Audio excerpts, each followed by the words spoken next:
ఇందిరమ్మ ఇళ్లపై తెలంగాణ ప్రభుత్వం మరొక good news చెప్పింది. త్వరలోనే వాళ్ళకి కూడా 5 లక్షల రూపాయలు ఇస్తాము అనే విధంగా ఒక హామీని ఇచ్చారు అంటూ ఇప్పుడు సోషల్ మీడియాలో కావచ్చు, రాష్ట్ర రాజకీయాల్లో కావచ్చు పెద్ద ఎత్తున దీని గురించి మాట్లాడుతూ ఉన్నారు.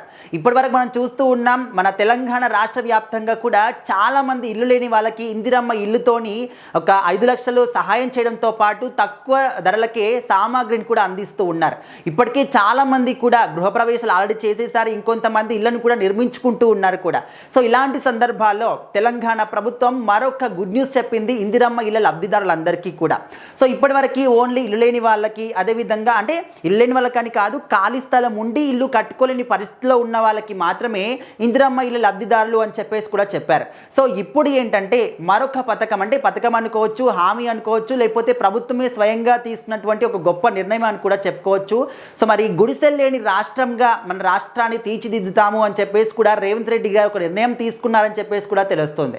ఎందుకంటే ఈ యొక్క 90 రోజుల పాటు ఒక సర్వేని జరుగుతుందన్నమాట. ఈ 90 రోజుల పాటు మన రాష్ట్ర వ్యాప్తంగా కూడా, తెలంగాణ రాష్ట్ర వ్యాప్తంగా ప్రతి ఒక్క గ్రామంలో గుడిసెలు ఉన్నటువంటి వాళ్ళు ఎవరైతే ఉన్నారో, ఇప్పటికీ కూడా గుడిసెల్లో నివసిస్తున్న వాళ్ళు ఎవరైతే ఉన్నారో వాళ్ళందరినీ కూడా గుర్తించి వాళ్ళందరికీ కూడా ఇందిరమ్మ ఇళ్ళని మేము సహాయం చేస్తాము, 5 లక్షల రూపాయలు మీకు ఆర్థికంగా సహాయం చేస్తాము, అదేవిధంగా తక్కువ ధరలకే సామాగ్రిని కూడా అందిస్తాము అని చెప్పేసి కూడా తెలంగాణ ప్రభుత్వం చెప్పింది. సో మరి ఇప్పటివరకు అయితే ఈ యొక్క 5 లక్షల రూపాయలు ఇందిరమ్మ ఇల్లు వచ్చినటువంటి లబ్ధిదారులందరికీ కూడా 4 విడతల వారీగా ఇచ్చారనమాట.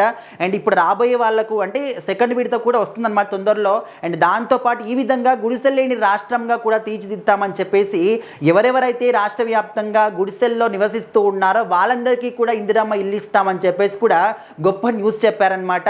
అండ్ ఇప్పటి వరకు అంటే ప్రతి ఒక్క గ్రామాలకు సంబంధించి అందరు అధికారులందరికీ కూడా మేము ఈ యొక్క ఆదేశాలను జారీ చేశాము. ఈ 90 రోజుల పాటు కూడా మీ పని అదే అన్నమాట. మొత్తం సర్వే నిర్వహించండి, ఎక్కడెక్కడ ఎవరెవరు వాళ్ళకి ఇల్లు లేదో, ఇల్లు లేకుండా గుడిసెల్లో నివసిస్తున్నారో వాళ్ళందరినీ కూడా మీరు గుర్తించండి. వాళ్ళందరినీ కూడా ఒక లిస్ట్ అవుట్ చేసి మాకు ఆ లిస్ట్ని పంపించండి. వాళ్ళందరికీ కూడా ఇందిరమ్మ ఇల్లు మేము ఇస్తాము అని చెప్పేసి కూడా ప్రభుత్వం చెప్తుంది. సో ఈ యొక్క నిర్ణయం పట్ల చాలా మంది కూడా హ్యాపీగా ఫీల్ అవుతున్నారు. ఎందుకంటే ప్రతి ఒక్క సామాన్యుడికి కూడా సొంత ఇల్లు అనేది ఒక డ్రీమ్ లాంటిది అనమాట.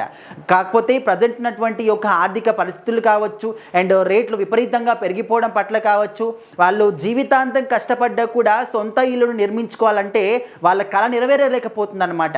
సో కళ నెరవేరకుండానే వాళ్ళు జీవితం అంతా కూడా రెంట్లు ఉన్నటువంటి ఆ ఇళ్లలోనే గడుపుతూ ఉన్నారు, కొంతమంది గుడిసెల్లో గడుపుతూ ఉన్నారు. సో అలాంటి వాళ్ళ యొక్క కళల్ని నిజం చేయడానికి మన తెలంగాణ ప్రభుత్వం గొప్ప నిర్ణయం తీసుకుంది అని చెప్పేసి కూడా ప్రజలు కూడా చాలా హ్యాపీగా ఫీల్ అవుతూ ఉన్నారు. బట్ ఈ ఇందిరమ్మ ఇల్లు అనేవి చాలా సక్సెస్ఫుల్గా మనం చూస్తూ ఉన్నాం ప్రతి ఒక్క గ్రామంలో కూడా. మరి చూడాలి ఈ యొక్క పథకం కూడా, ఈ యొక్క హామీ కూడా అదేవిధంగా సక్సెస్ఫుల్ అవుతుందా, సక్సెస్ఫుల్ చేస్తారా లేదా అనేది ఖచ్చితంగా వెయిట్ చేసి చూడాలి.